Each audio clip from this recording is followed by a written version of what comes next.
puder, depois do debate, a gente conversa, porque tem muita coisa para fazer. Mas deixa eu te dizer duas coisas. Primeiro, quando a gente viveu aquela Assembleia do dia 28, a gente tinha pouca informação. A gente tinha exemplos de sindicatos como o Sinifisco, que decidiu por uma posição na quinta-feira seguinte estava chamando uma outra Assembleia para discutir o assunto. A gente tinha exemplo dos procuradores da AGU, que tinha decidido no dia anterior, no dia 27, no dia 28 chamou uma nova Assembleia e decidiu novamente sobre o assunto. Mas não é só isso, gente. A base começou, quando acabou o dia 28, a gente tentou mudar, tentou conversar, porque a gente viu que o Sinifisco estava negociando, a gente foi para uma reunião do Sinifisco, das carreiras do Estado, o Sinifisco estava negociando, e as carreiras que são as nossas carreiras congêneras, o ciclo de gestão, o núcleo financeiro, quase todo, tirando nós do núcleo financeiro, tinha encaminhado diferente da gente, tinha feito uma leitura diferente e tinha entendido que o caminhamento que a gente deu foi um caminhamento mais restrito. Mas, tudo bem, eu tirei férias e fui embora. Quando eu voltei, minha base estava revoltada. A base em Brasília estava revoltada, estava se movimentando. Não só conversando com o parlamento, como conversando com outros regionais, um rapaz do Rio Grande, José Vicente, já estava articulando para se tentar buscar e mudar. Então, velho, essa base se organizou, essa base levantou assinaturas, levantou 1.000 e tantas assinaturas.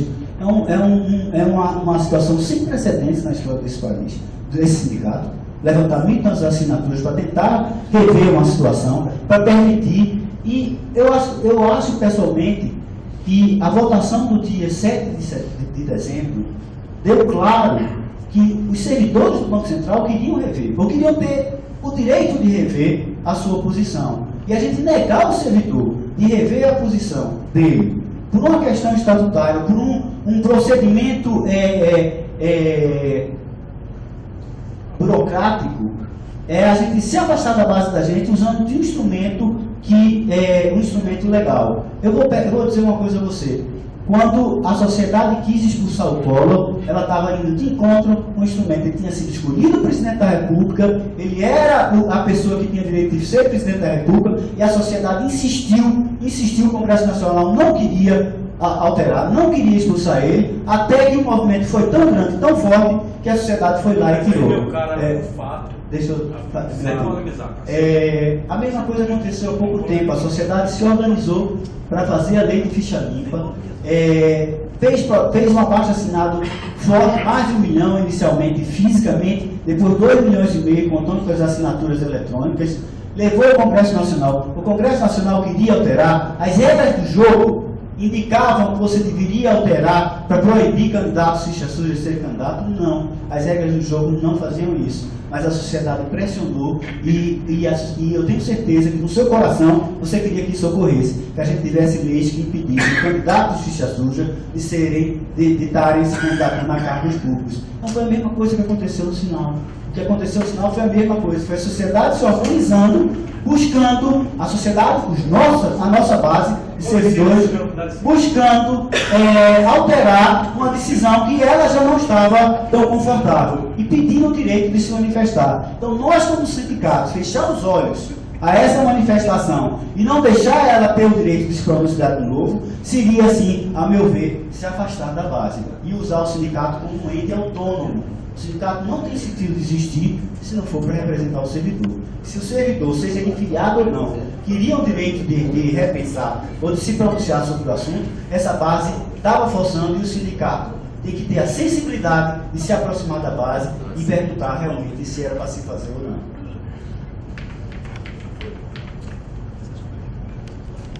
Bom, pelo que o Tarcísio foi embora.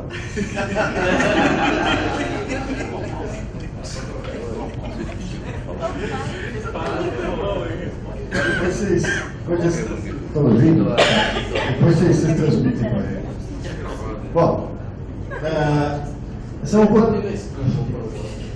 essa é uma oportunidade boa, porque a candidatura do Zé foi feita lá em Brasília, ela vem com alguns motes interessantes.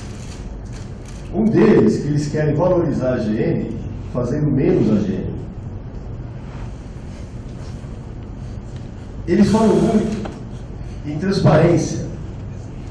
E agora vocês vão entender bem a atitude de Brasília. Eles falam em transparência, que o Conselho Nacional tem que nominar os votos. Eu não sou contra o Conselho Nacional nominar os votos. Muito pelo contrário. O conselheiro, ele é livre para nominar o voto a hora que queira. Eu sou contra a obrigatoriedade, porque a obrigatoriedade traz cabresto, traz vigilância e, além disso, traz insegurança. E a insegurança é porque o Conselho Nacional decide coisas estratégicas que os nossos inimigos, vamos dizer assim, não podem saber, e há decisões que às vezes não são decididas, não são aprovadas no Conselho Nacional, mas que se fossem aprovadas incomodaria, e aí você está apontando para o cara que foi derrotado quem é o cara que está querendo agitar ou destituir alguém, né? Então tem que ter muito cuidado na nominação de votos dentro do Conselho. Na AND não, na AND eu acho que você tem que ser nominado, porque na AND você está mandando representantes diretamente eleitos pela base para ir lá na AND e responder questões específicas, estudar questões específicas de política, de como o sindicato vai fazer política sindical, quais os encaminhamentos que vão ser dados ao sindicato. Não sai lá nenhuma decisão estratégica de ação, ao contrário do que sai do Conselho Nacional. Mas os nossos amigos de Brasília, eles gostam de dominar o voto, e todos, eles dominam o voto em toda a reunião do Conselho Nacional, para descumprir as decisões do Conselho Nacional. As decisões do Conselho Nacional é uma decisão colegiada. E por ser colegiada, todo mundo que sai dali deveria fazer e obedecer ao que foi decidido no Conselho Nacional. Mas o pessoal de Brasília, hoje, utiliza dessa prerrogativa para ir lá na base e não cumprir o que está decidido pelo Conselho Nacional. O pessoal de Brasília usa isso também como pretexto para descumprir estatuto.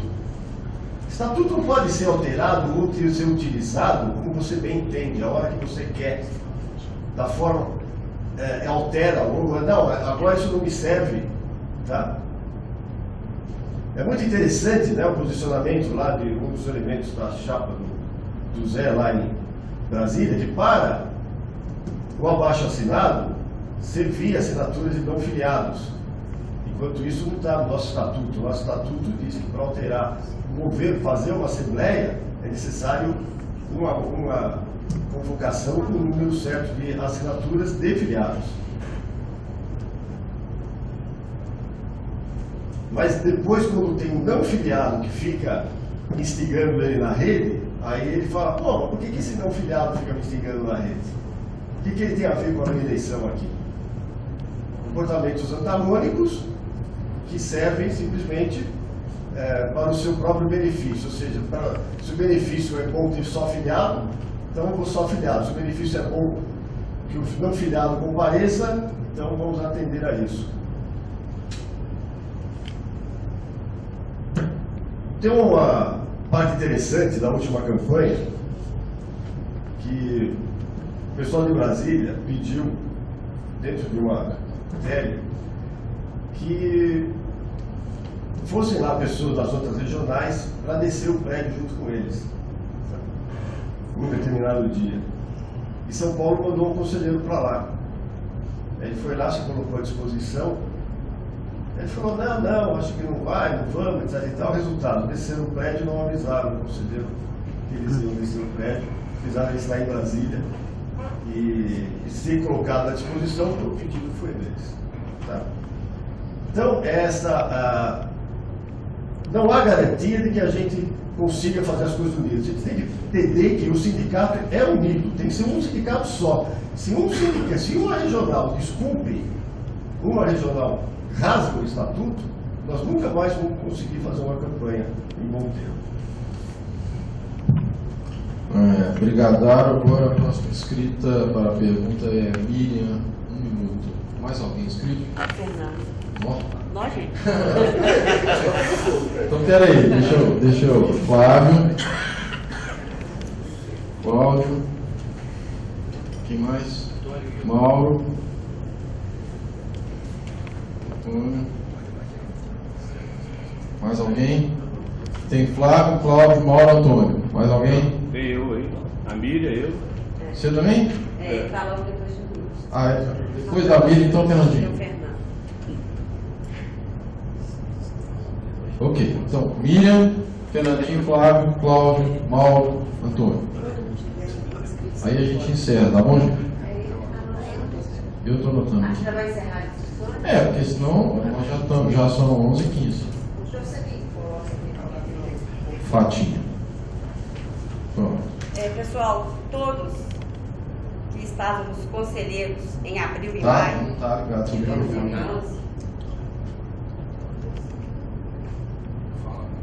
2011, Fala nesse aqui, ó.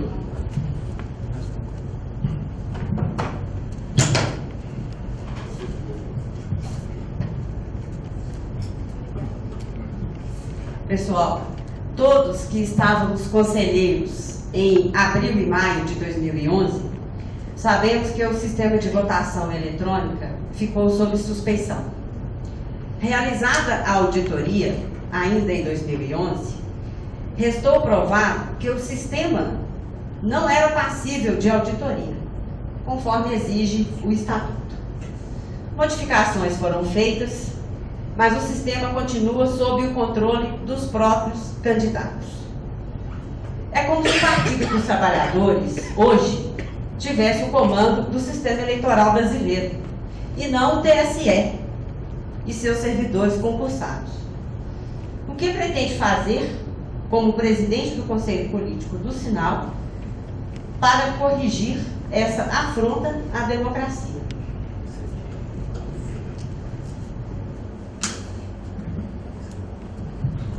A primeira coisa que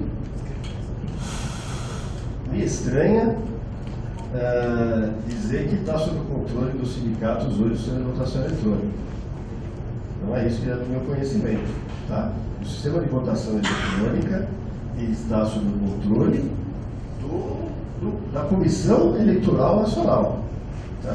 É ela que fica com a chave, com a senha, é o presidente da Comissão Eleitoral Nacional. Então, hoje o sistema está totalmente apartado, ele não está... Isso eu vou falar só o que eu sei, e também não vou sacramentar embaixo, porque eu não participei do processo que reformulou o sistema de votação, tá? Então, mas assim, o que eu sei é que hoje ele está apartado do portal do sindicato, tá? Ele aparta, e todas as chaves de acesso são dadas e fica de posse do presidente do Conselho Eleitoral, que é um servidor, como todos nós. Tá? Eu não tenho suspeição sobre a comissão eleitoral formada para tal fim. Mas assim, se for presidente, tá? Eu vou tomar todas as atitudes que sejam cabíveis e necessárias para manter a isenção e a lisura do sistema, seja lá o que for necessário. Tá? Auditorias, etc. e tal. Isso não tenha dúvida nenhuma. O sistema não pode ficar sob suspeição. Agora, eu acredito que o sistema está íntegro, tá? Tudo que eu ouvi falar. Tá? Realmente, eu não participei do sistema, não posso dizer por todas as letras como é que ele está, mas pelo que eu entendi, todo mundo participou, isso que o sistema hoje está íntegro.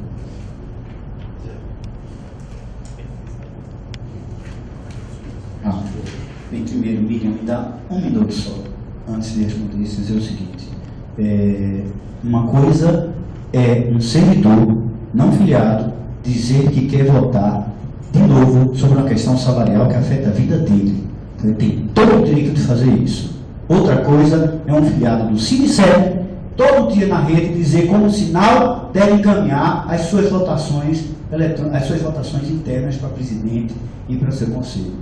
Se ele quer, saia do Sindicerp, ou se fique no Sindicerp, mas filie-se ao sinal e diga ao sinal como ele deve encaminhar as questões internas do sindicato. Uma coisa são as questões internas do sindicato, outras coisas são as questões que afetam todos os servidores do Banco Central. E sobre essas questões, todos devem ter direito a se pronunciar, e não só os filiados. Quanto ao passeio pelos andares, eu lembro a época, você que tem havido desencontro, mas eu lembro a época de ter 3 conselheiros andando nos andares comigo. O Joaquim de Pernambuco, Joaquim não, aquele rapaz, Gleninho de Pernambuco, estava na ativa na época. O menino lá, o gordinho lá do Rio Grande do Sul, e uma... Feio. É, o feio. Mas uma garota que eu também não lembro o nome agora. Então, é possível que tenha havido um desencontro com São Paulo, mas não houve nenhum desejo de andar pelo que não ter São Paulo com a gente. Muito pelo contrário, a gente estava precisando de ajuda, a gente pediu e a gente andou conjuntamente pelos andares. E essa questão é muito difícil, sinceramente. Eu não sou da área de informática, eu sei que é muito complexo. O que eu ouvi em Brasília agora das pessoas da área de informática é que o sistema é sim vulnerável. Qual é a solução que se deve dar? É difícil de saber. A minha primeira percepção é que a gente devia terceirizar o sistema eleitoral na hora da eleição. Há várias decisões que a gente pode tomar usando o nosso sistema de votação eletrônica dentro. Nós agora decidimos em Brasília uma coisa de um jeito muito simples, que foi fazer a consulta se nós deveríamos ou não estar candidatos nessa época, e a gente mandou um e-mail, o servidor do sinal recebeu os e-mails e utilizou. Mas há uma decisão crítica, que é a direção do sindicato, que é quem vai dirigir o sindicato, essa não pode estar em nossas mãos. Nem em nossas mãos em Brasília, nem em São Paulo, nem no Rio de Janeiro. A gente precisa encontrar, sim, uma forma para que a gente terceirize isso de maneira segura. Não é? Uma solução seria, como eu cheguei a mencionar em algum momento, durante as discussões do CN, que era colocar para o Banco Central um pivote. Eu vi muitas críticas na época, como eu não sou da área, eu costumo, quando ouço uma crítica, me calar e ouvir o que, é que a pessoa da área tem a dizer. A gente pode sim, talvez, ter uma comissão eleitoral que tenha conhecimento grande de informática e entregar de fato, não de direito, porque o que existe hoje é uma entrega de direito, entregar de fato o controle de todo o sistema, a operacionalização de todo o sistema ao longo da semana, talvez, ou 2, 3 dias que precedem, 3 dias que precedem o processo eleitoral, esse sistema eleitoral na mão deles, para que nós, que estamos na direção, não tenhamos direito nenhum